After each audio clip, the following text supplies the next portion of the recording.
നമസ്തേ. ഓം ശ്രീമാത്രേ നമ. 2024 നവംബർ 30 വൃശ്ചിക മാസത്തിലെ അമാവാസി വരികയാണ്. സാധാരണ അമാവാസി പോലെ തന്നെ പിതൃക്കൾക്ക് തുലാമാസത്തിലെ അമാവാസി നമ്മൾ ദീപാവലിയായിട്ടൊക്കെ ആഘോഷിച്ചിട്ടുണ്ട്. അപ്പോൾ ഈ വാവിന് അമാവാസി എന്ന് പറയുമ്പോൾ പിതൃക്കളുടെ ദിവസമാണ്. പിന്നെ ശാക്തേയ പൂജകൾ ധാരാളമായി ചെയ്യുന്ന ദിവസമാണ്. കാരണം ശാക്തേയ പൂജ ചെയ്യുന്നവർക്ക് അമാവാസിയിൽ പൂജ ചെയ്താൽ വളരെ ഫലങ്ങൾ കിട്ടും. പിന്നെ കടങ്ങളൊക്കെ മാറി സമ്പത്ത് വന്ന് ചേരാനായിട്ടുള്ള പൂജകൾ ചെയ്യുന്ന ദിവസമാണ്.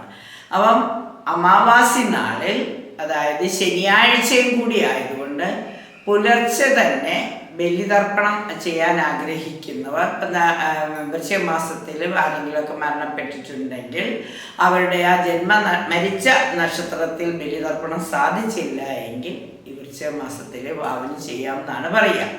അത് 30 ശനിയാഴ്ചയും കൂടെ ആയതുകൊണ്ട് പിതൃതർപ്പണം കഴിഞ്ഞ് എന്തെങ്കിലും അന്നദാനമൊക്കെ നടത്തിയാൽ വളരെ പ്രാധാന്യമുള്ളത്. അത് മണ്ഡലകാലമായതുകൊണ്ട് കൂടുതൽ പ്രാധാന്യമുണ്ട്.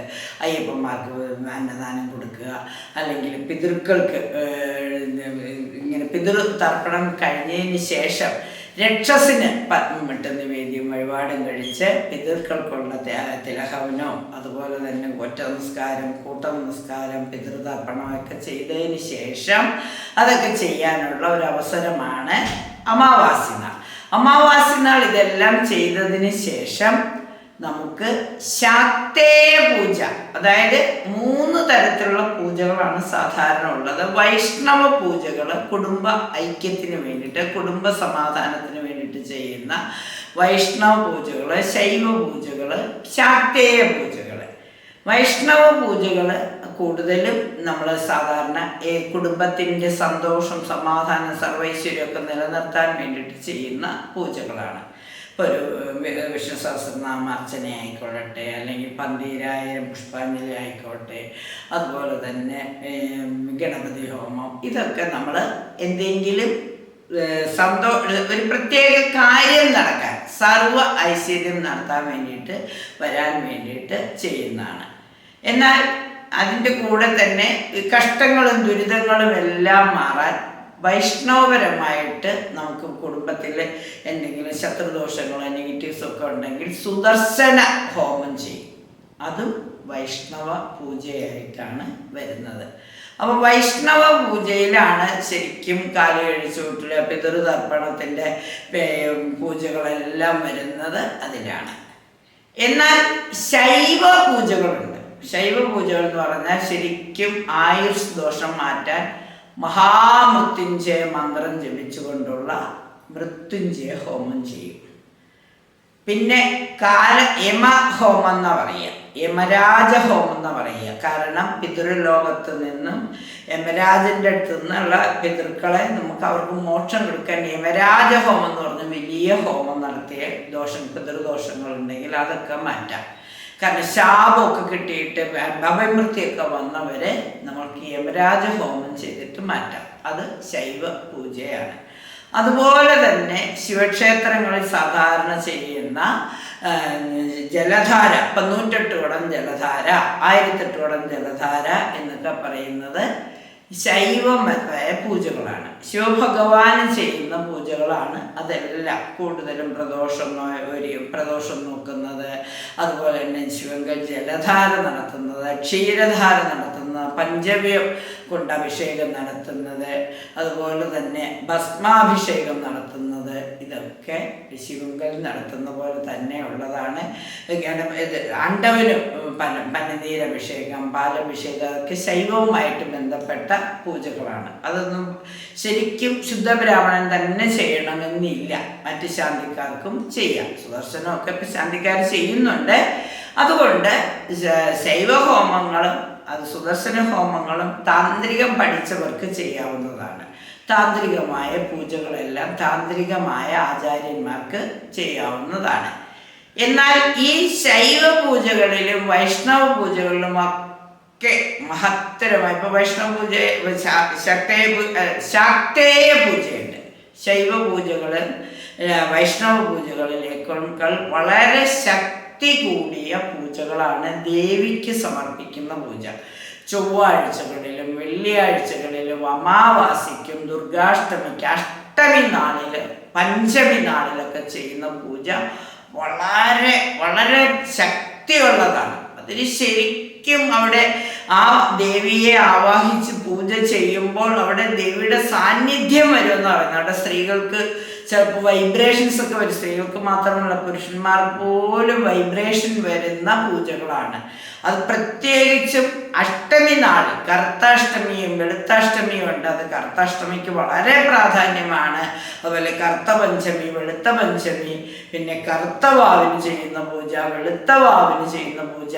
അതായത് കറുത്ത വാവിന് ചെയ്യുന്ന പൂജ എന്ന് പറയുന്നത് നമ്മുടെ ദോഷങ്ങളെല്ലാം തീർന്ന് നമുക്ക് ഇനി ഒരു വലിയ ഉയർച്ച, 14 ദിവസം ചന്ദ്രൻ ഇങ്ങനെ ഉയർന്നു വരുന്നത് പോലെ നമ്മുടെ പ്രശ്നങ്ങളെല്ലാം തീർന്ന് നമ്മളിങ്ങനെ തെളിഞ്ഞ് വരും. അപ്പൊ പൗർണമി നാൾ പൂജ ചെയ്യുന്ന ശക്തയെ പൂജ ചെയ്യുമ്പോൾ നമുക്ക് ഏറ്റവും പ്രധാനം ചാമുണ്ടിക്ക് പൂജ ചെയ്യാം. ഭദ്രകാളി സേവനമുള്ളവര് ഭദ്രകാളി അമ്മയ്ക്ക് കടുംകുരുതി, കുമ്പളങ്ങാകുരുതി അതൊക്കെ ചെയ്യാം. പുഷ്പാണ്ഡ കുരുതി ഒക്കെ ചെയ്യുന്നവരുണ്ട്. അങ്ങനത്തെയൊക്കെ കൂടാതെ ദേവിയുടെ കളം വരച്ചിട്ട് പൂജിച്ച് കളമെഴുത്തും പാട്ടും മണ്ഡലകാലത്തെ വളരെ വിശേഷമാണ്. ക്ഷേത്രങ്ങളിൽ നടത്തുന്നതാണ് കളമെഴുത്തും പാട്ടും. 64 കൈകളോടുകൂടി ദേവിയെ വരച്ചിട്ട് പൂജ ചെയ്യുന്ന ക്ഷേത്രങ്ങൾ വരെയുണ്ട്. 64 കൈകളുള്ള. ആദ്യം വരെ ചതുർഭുജയായി, പിന്നെ അഷ്ടഭുജയായി, പിന്നെ അങ്ങോട്ട് 32 കൈകൾ, പിന്നെ 64 കൈകളുള്ള ദേവിയുടെ കളം വരച്ചിട്ടാണ് ഈ കോടിയർച്ചന, ലക്ഷാർച്ചനയും കോടി അർച്ചന ഇതൊക്കെ ചെയ്യുന്ന. അതിലൊക്കെ അങ്ങനെയുള്ള വൈക്കം മഹാദേവ ക്ഷേത്രത്തിലുണ്ട് ഇപ്രാവശ്യം ഇതുപോലെ വടക്കുപുറത്ത് പാട്ടെന്ന് പറയുന്നത്. വടക്കുപുറത്ത് ദേവി ഇരിക്കുന്നതിൻ്റെ അല്ലെങ്കിൽ ഭഗവാന്റെ വടക്ക് പുറത്ത് വശത്ത് ഒരു പ്രത്യേക മണ്ഡപമൊക്കെ കൂട്ടിയിട്ട് വടക്കുപുറത്ത് ഗുരുതിയൊക്കെ വളരെ വിശേഷമാണ്. അപ്പം വടക്കൂട്ട് ദേവി ഇരിക്കുന്ന ക്ഷേത്രങ്ങളിലെ പൂജ വളരെ വിശേഷമാണ്, വളരെ ശക്തിയുള്ളതാണ്. രാത്രിയിലാണ് ഗുരുതി പൂജ. ചോറ്റാനിക്കരയിൽ കീഴ്ക്കാവിലത്തെ ഗുരുതി പൂജയിൽ മേൽക്കാവിലെ അമ്മയും കൂടെ കൂടിയിട്ടാണ്. ചൊവ്വയും വെള്ളിയും അവിടെ പൂജ നടക്കുമ്പോൾ സ്ത്രീകളൊക്കെ ഇങ്ങനെ ബാധയും ദോഷമൊക്കെ ഉള്ളവരെങ്ങനെ വൈബ്രേഷൻ വിടാം.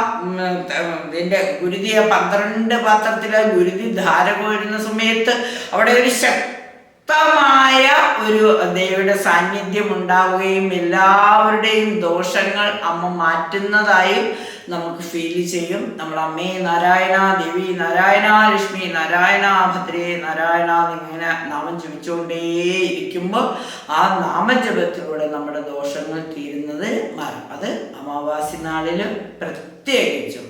അതുപോലെ തന്നെ നമ്മളിപ്പോൾ ഏറ്റവും അധികം പെട്ടെന്ന് വരം തരുന്ന, പെട്ടെന്ന് അനുഗ്രഹം തരുന്ന അമ്മയാണ് വാരാഹി ദേവി. സപ്തമാതൃകളിൽ ഒരാളായ വാരാഹി ദേവി. അമ്മയെ പഞ്ചമി ദേവി എന്ന് പറയും. പഞ്ചമി നാളിൽ അമ്മയെ 5ാമത്തെ ദേവിയാണ് സപ്തമാതൃകളിൽ. അപ്പം അതുകൊണ്ട് അമ്മയെ പഞ്ചമി ദേവി എന്ന് പറയും. പഞ്ചമി ദിവസം അമ്മയ്ക്ക് വളരെ വിശേഷമാണ്. പഞ്ചുരുളി എന്ന് അമ്മയ്ക്ക് പേരുണ്ട്. വാർത്താളി എന്ന് പറയുന്നത്, അതായത് അമ്മയുടെ ആ കാളിയുടെ ഭാവം, ചാമുണ്ടിയുടെ ഭാവമായി ഭയങ്കര ശക്തിയുള്ള പ്രഭാവമാണ്. എന്നാൽ സത്യത്തിൽ അമ്മ ശാന്തരൂപത്തിലുള്ള വളരെ സാത്വികമായ വരാഹരൂപത്തിൻ്റെ അതിശക്ത സ്ത്രൈണ ഭാവമാണ് വാരാഹി രൂപി. മഹാവിഷ്ണുവിൻ്റെ വാരാഹരൂപത്തിൻ്റെ അതിൻ്റെ ശക്തിയേറിയ രൂപമാണ്, സ്ത്രൈണ രൂപമാണ് ശരിക്കും വാരാഹി ദേവി. അമ്മ എങ്ങനെയാന്ന് വെച്ചാൽ വിളിച്ചാൽ വെളിപ്പുറത്ത് വരും. ഏത് ഭക്തനും അവൻ്റെ ആവശ്യം പറഞ്ഞ് അമ്മയെ വിളിക്കാം. പക്ഷെ ഈ പരീക്ഷിക്കാൻ വിളിച്ചാൽ അമ്മ വെറുതെ ഇരിക്കില്ല. കാരണം അമ്മയ്ക്ക് വെട്ടൊന്ന് മുറി 2ആണ്. അത് ശാക്തേയ പൂജകളെല്ലാം അങ്ങനെ തന്നെയാണ്. ഒരു കുമ്പളങ്ങയിൽ ഗുരുതി നടത്തിയ കുമ്പളങ്ങ വെട്ടിയാൽ ശത്രുവിന് അവിടെ നാശം വന്നിരിക്കും. അത് സത്യമാണ്. അപ്പം അതുപോലെയാണ് ശാക്തേയ പൂജകൾ, അതിശക്തമാണ്. ഒരു വിളക്ക് ഒരു ഗുരുതിയിൽ ഇങ്ങനെ ധാര കോരുമ്പോൾ ആ ധാര ഗുരുതി ഒഴുകിപ്പോകുമ്പോൾ നമ്മുടെ ദോഷങ്ങൾ ഒഴുകിപ്പോകുമെന്നാണ് വിശ്വാസം. അതുപോലെ പഞ്ചമി ദേവിയായ വരാഹി ദേവിക്ക് ഈ അമാവാസി നാളിൽ പൂജ ചെയ്യൂ. ഇഷ്ടപ്പെട്ട മന്ത്രം, അമ്മയ്ക്ക് ഒരുപാട് പേരുകളുണ്ട്. ഹേ വാരാഹി ദേവിയെ എന്ന് പറയാം, സമയേശ്വരി എന്ന് പറയാം.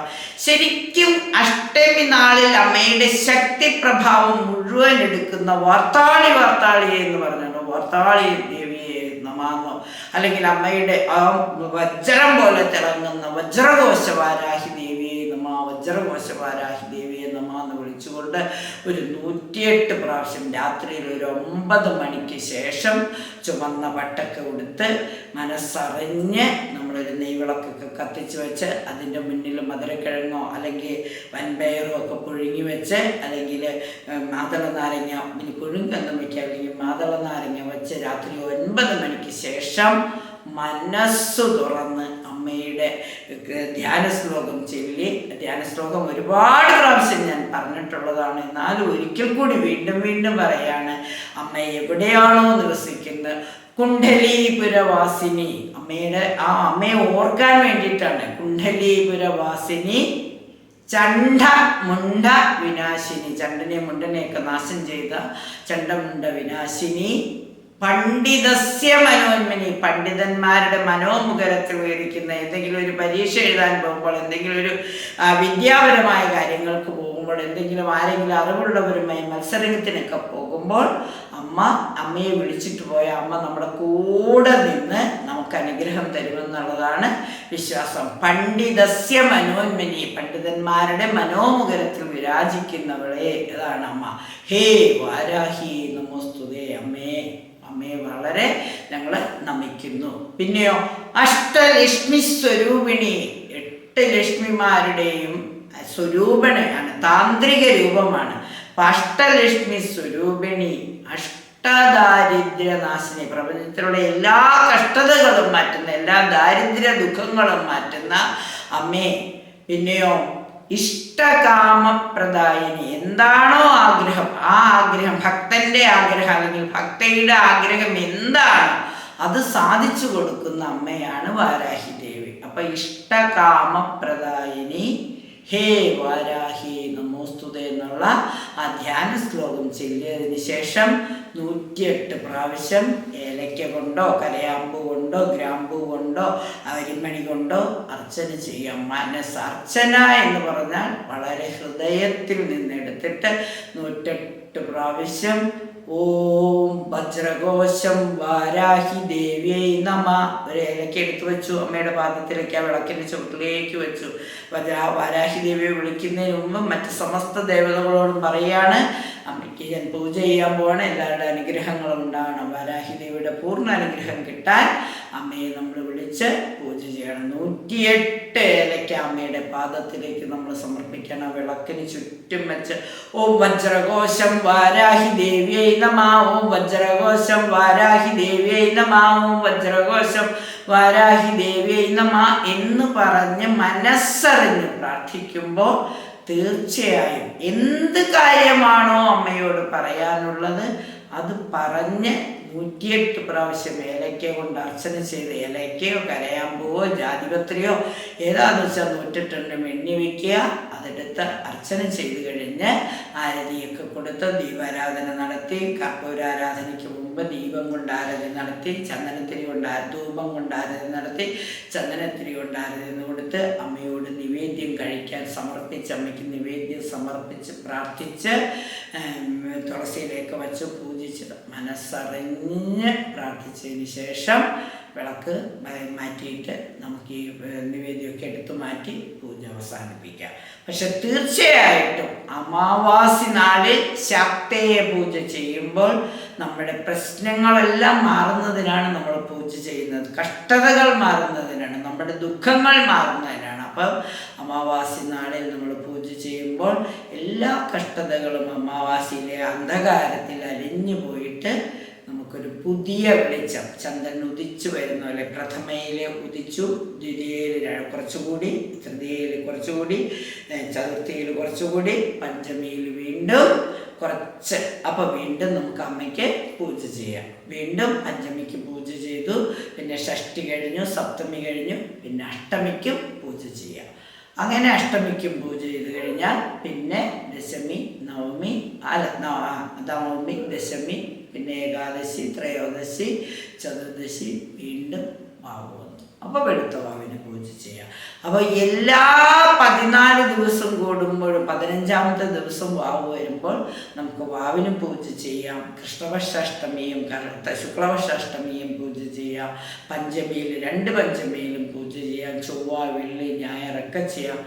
എല്ലാ ദിവസവും മുടങ്ങാതെ 41 ദിവസം അമ്മയ്ക്ക് നെയ്വിളക്ക് കത്തിച്ച് വെച്ച് അമ്മയുടെ മന്ത്രം ചൊല്ലി, ഇനി പൂജയായിട്ടൊന്നുമില്ല, മന്ത്രം ചൊല്ലി പ്രാർത്ഥിച്ച അമ്മയുടെ അനുഗ്രഹം നമുക്ക് താങ്ങാനാവാതെ വരും. കാരണം വൈബ്രേഷൻ കൊണ്ട് അത്ര ശക്തിയാണ്. അത് താങ്ങാനുള്ളൊരു കരുത്തുണ്ടാവണം. അമ്മ നമ്മളിലേക്ക് ലയിച്ച് ചേരുമ്പോൾ നമ്മളും ശക്തിയുള്ളവരായി തീരും. ആഗ്രഹിക്കുന്ന കാര്യങ്ങളെല്ലാം നടത്തിത്തരും. അതുകൊണ്ട് അമ്മയ്ക്ക് നന്ദി പറഞ്ഞുകൊണ്ട് ഈ അമാവാസിയിലും വൈഷ്ണവ പൂജയും ശൈവപൂജയും ചെയ്യുന്നതിനോടൊപ്പം തന്നെ ഏറ്റവും മഹത്തായ ശാക്തേയ പൂജ ചെയ്ത് പഞ്ചമി ദേവിയുടെ, വാരാഹി ദേവിയുടെ പൂജ, വാർത്താളിക്ക് പൂജ ചെയ്ത് എല്ലാ അനുഗ്രഹങ്ങളും നേടൂ. പിതൃക്കൾക്ക് കർമ്മങ്ങൾ ചെയ്യുന്നതോടൊപ്പം തന്നെ രക്ഷസിന് നിവേദ്യവും കൊടുത്ത്, കാക്കയ്ക്ക് ഭക്ഷണം കൊടുത്ത്, അന്നം ദാനം ചെയ്ത്, വസ്ത്രം ദാനം ചെയ്ത്, വാരാഹി ദേവിക്ക് പൂജയും ചെയ്ത് ഈ കർത്തവാവ് ഏറ്റവും നല്ല ഒരു വാവായി തീരട്ടെ. ഈ അമാവാസി ഏറ്റവും മഹത്തരമാക്കി തീർക്കുവാൻ എല്ലാവർക്കും സാധിക്കട്ടെ എന്ന് പ്രാർത്ഥിച്ചുകൊണ്ട് നന്ദി, നമസ്കാരം.